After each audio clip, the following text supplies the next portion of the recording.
In this video, we're going to delve deeper into memory. Another key to memorization is to create meaningful groups that simplify the material. Let's say you wanted to remember 4 plants that help ward off vampires: garlic, rose, hawthorn, and mustard. The first letters abbreviate to GRHM, so all you need to do to remember is to use the image of a graham cracker. It's much easier to remember numbers by associating them with memorable events. The year 1965 might be when one of your relatives was born, for example. Or you can associate numbers with a numerical system you're familiar with. For example, 11.0 seconds is a good running time for the 100-meter dash. Or 75 might be the number of stitches on a knitting needle for the ski hats you like to make. Personally, I like to associate numbers with the feelings of when I was or will be at a given age. The number 18 is an easy one. That's the age when I went out into the world. By age 104, I hope to be an old but happy great-grandma. Many disciplines use memorable sentences to help students memorize concepts. The first letter of each word in the sentence is also the first letter of each word in a list that needs to be memorized. Medicine, for example, is laden with memorable mnemonics, among the cleaner of which are "some lovers try positions that they can't handle" to memorize the names of the carpal bones of the hand, and "old people from Texas eat spiders" for the cranial bones. Time after time, these kinds of memory tricks prove helpful. If you're memorizing something commonly used, see whether someone's come up with a particularly memorable memory trick by searching it out online. Otherwise, try coming up with your own. The memory palace technique is a particularly powerful way of grouping things you want to remember. It involves calling to mind a familiar place, like the layout of your house, and using it as a sort of a visual notepad where you can deposit the concept images that you want to remember. All you have to do is call to mind the place you're familiar with, your home, your route to school, or your favorite restaurant, and voila! In the blink of an imaginative eye, this becomes the memory palace that you'll use as your notepad. The memory palace technique is useful for remembering unrelated items, such as a grocery list, milk, bread, eggs.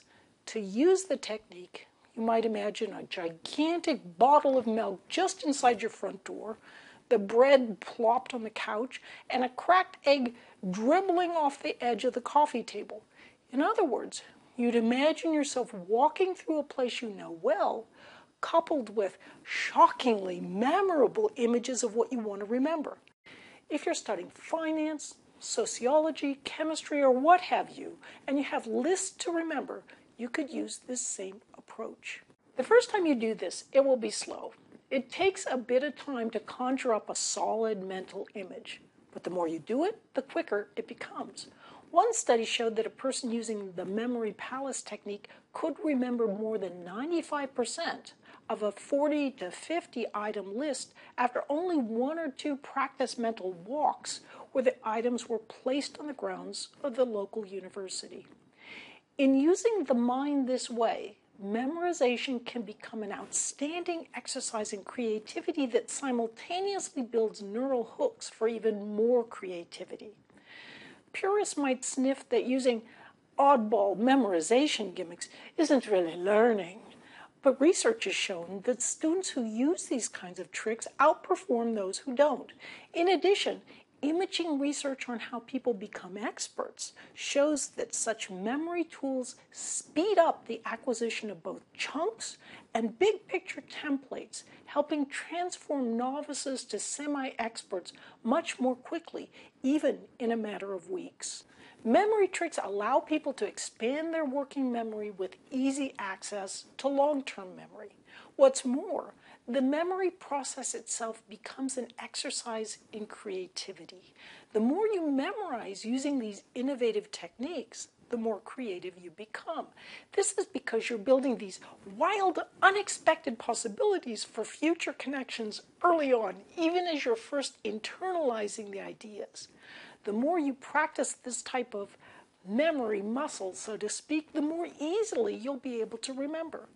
Where at first it may take 15 minutes to build an evocative image for an equation and embed it, say, in the kitchen sink of your memory palace, it can later take only minutes or seconds to perform a similar task. You'll also realize that as you begin to internalize key aspects of the material, taking a little time to commit the most important points to memory, you come to understand it much more deeply. The formulas will mean far more to you than they would if you simply looked them up in a book. And you'll be able to sling those formulas around much more proficiently on tests and in real-world applications. You may say, well, you're just not that creative. An equation or theory could hardly have its own grandiose motivations or persnickety emotional needs to help you understand and remember it. But always remember, your childlike creativity is still there inside you. You just need to reach out to it. I'm Barbara Oakley. Thanks for learning